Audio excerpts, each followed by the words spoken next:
American studies and women's studies and so on, the true radicalism would have been to shatter the departmental structure. That's what I wanted. I feel that was the authentic revolutionary 1960s thing to do, right? To blend all the literature studies together, okay? To make easier, to make an interdisciplinary kind of organization, closer to the British model, where a person can pursue related subjects, overlapping subjects. These departmental models, okay, were to me totalitarian to begin with, okay, separating language into fiefdoms, okay? And what this did to create English women's studies department, absolutely out of the air, just snap your fingers and create women's studies. The English department had taken a century to develop, okay, it was a huge argument, okay, within it, right? And all of a sudden to create, okay, a department with a politicized agenda from the start, okay, by people without any training, whatever, in that field, okay, what should be the parameters of the field? What should be the requirements of that field? How about biology, okay, if you're going to be discussing gender, that should have been a #1 requirement, okay,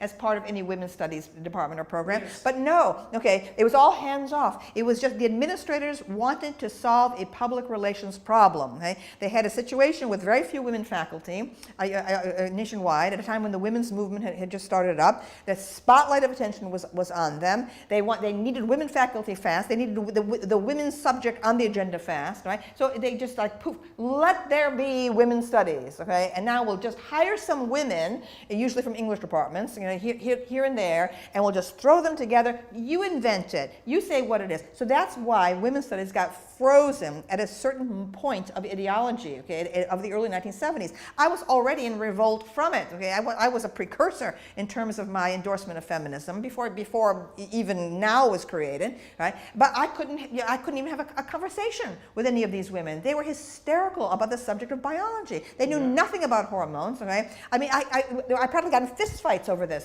People were so convinced that biology had nothing whatever to do with gender differences, right? See, that also seems to me to be related to the postmodern emphasis on power. Yes. Because there's something terrible underground going on there, and that is, and I think this is the sort of thing that was reflected in the Soviet Union too, especially in the 20s, when there was this idea, radical idea, that you could remake human beings entirely, right? Because they had no essential nature.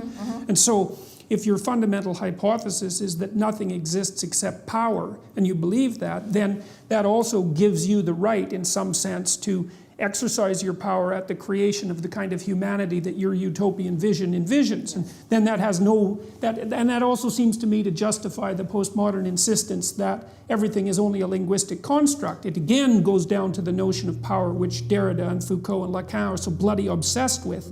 And so it seems to me what they're trying to do is to take all the potential power for the creation of human beings to themselves without any bounding conditions whatsoever, right? There's no history, there's no biology, and everything is a fluid culture that can be manipulated at will.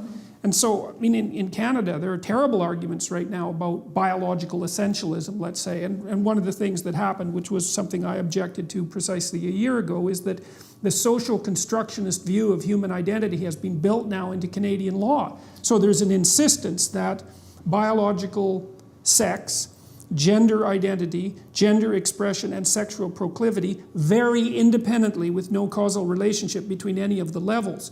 And so that's in the law, and not only is it in the law, it's being taught everywhere. It's being taught in the armed forces, it's being taught in the police, it's being taught to the elementary school kids and the junior high school kids.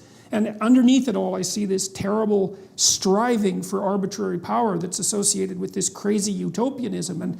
But I still don't exactly understand it. I don't understand that what seems to be the hatred that motivates it, that you see bubbling up, for example, in identity politics and in the desire to do nothing but, let's say, demolish the patriarchy. It kind of reminds me, and this is something else I wanted to talk to you about, and you're an admirer of Erich Neumann and of Carl Jung. Yeah, and that's the Neumann connection is really interesting because I think he's a bloody genius. Yeah.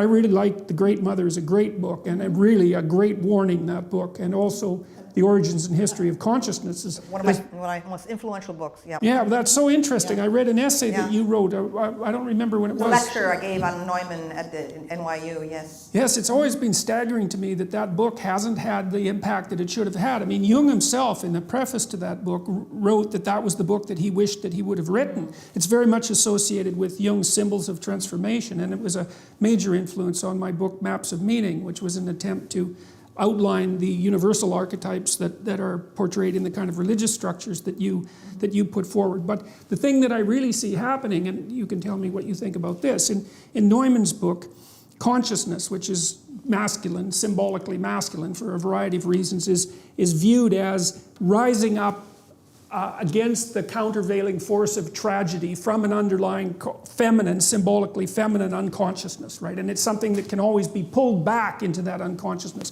That would be the microcosm of that would be the Freudian Oedipal mother familial dynamic, where the mother is so over protective and all-encompassing that she interferes with the development of the competence not only of her sons but also of her daughters, of her children in general.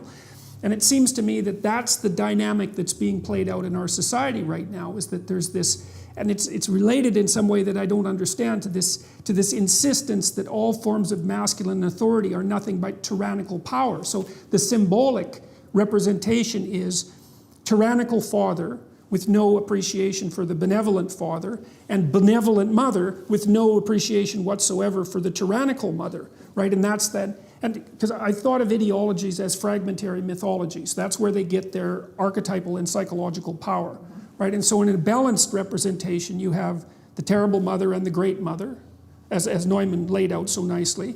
And you have the terrible father and the great father. So that's the fact that culture mangles you half to death while it's also promoting you and developing you. You have to see that as balanced. And then you have the heroic and adversarial individual. But in the postmodern world, and this seems to be something that's increasingly seeping out into the culture at large, you have nothing but the tyrannical father, nothing but the destructive force of masculine consciousness, and nothing but the benevolent great mother. And it's an appalling ideology, and it seems to me that it's sucking the vitality, which is exactly what you would expect symbolically. It's sucking the vitality out of our culture.